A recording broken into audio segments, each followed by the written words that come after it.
I've definitely seen bad tattoos happen in the body. Definitely don't want scarring or bleeding. That Exactly. Kind of thing. Scarring or blown out tattoos, meaning the ink gets actually pushed out of the skin, is something that happens more predominantly to darker skin.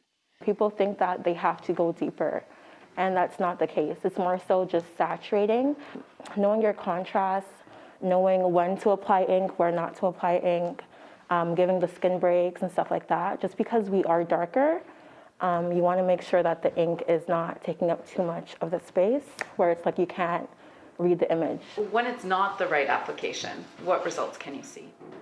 You will notice like scarring, so a lot of raised tattoos. Sometimes it's bad to a point where the ink will fall out. You will also notice that a lot of tattoos will bleed, which means like the ink will spread underneath the skin. The issue is they end up pressing too hard into my skin.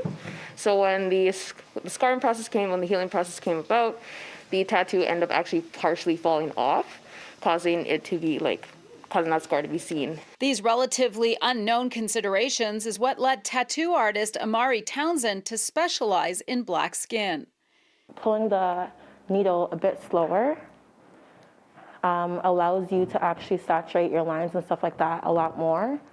So people think that because we're darker that you have to go deeper for the ink to show, but it's really not the case.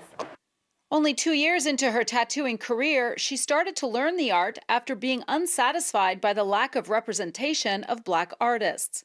They said, you're a black woman, there's not too many of them in the industry, you should definitely, get into it. But then discovered there was also a lack of understanding of darker complexions in the predominantly white industry. The industry is very saturated with white artists. If you're white and you have a lot of white friends, it makes sense that you learn on lighter skin. It's understandable. But it doesn't mean that you have to limit yourself from tattooing other people. If you're an artist and you do tattoos, then you do tattoos. You should be able to do it on everyone. First practiced on fake skin, and then I practiced on myself. And then I practiced on my friend who is also dark skinned. So for me, I kind of learned on darker complexions, so to go lighter was a lot easier for me. She says often her dark-skinned customers didn't realize their complexions required an increased understanding until it was too late. A lot of them only realize after the fact that they've gotten a tattoo. Their tattoo came out terrible. But I definitely think that everyone has a responsibility to be able to tattoo all skin types, all skin tones, and all races.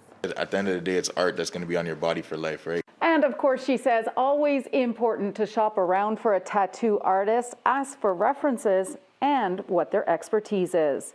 In Toronto, Audra Brown, City News.